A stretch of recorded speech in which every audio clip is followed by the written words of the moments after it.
বিসমিল্লাহির রহমানির রহিম। সকল প্রশংসা মহান রব্বুল আলামিনের। আজ ঐতিহাসিক বরগুনা ঈদগাহ ময়দানে ঈগল মার্কার শেষ জনসভায় জনসমুদ্রে পরিণত হয়েছে ঈগল প্রতিনিধির জয়গানে। আজকের সভায় সম্মানিত সভাপতি কিছুক্ষণের মধ্যেই আমাদের মাঝে উপস্থিত হবেন। আজকের সভার মধ্যমণি, আজকের সভার প্রধান অতিথি, এই ঈগল প্রতীকে যে আমাদের ভাগ্য বিধাতা, আগামী 7 তারিখের ভাগ্য বিধাতা, বরগুনার ভাগ্য বিধাতা, জনতার মনোনীত প্রার্থী গোলাম মুস্তফার টুকু ভাই।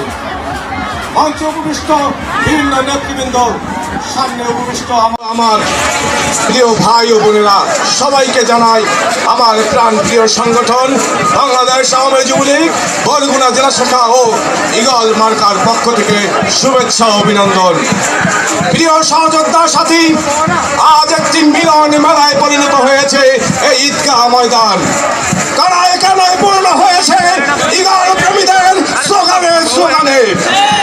আগামী 7 তারিখ ইনশাআল্লাহ বিজয় মিছিল আমরাই দেব।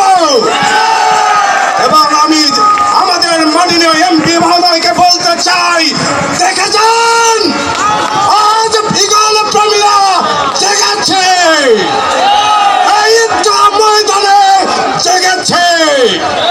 জোয়ার এসেছে, জোয়ার আসবে, আপনি এই জোয়ারে বরগুনা থেকে ভেসে যাবেন।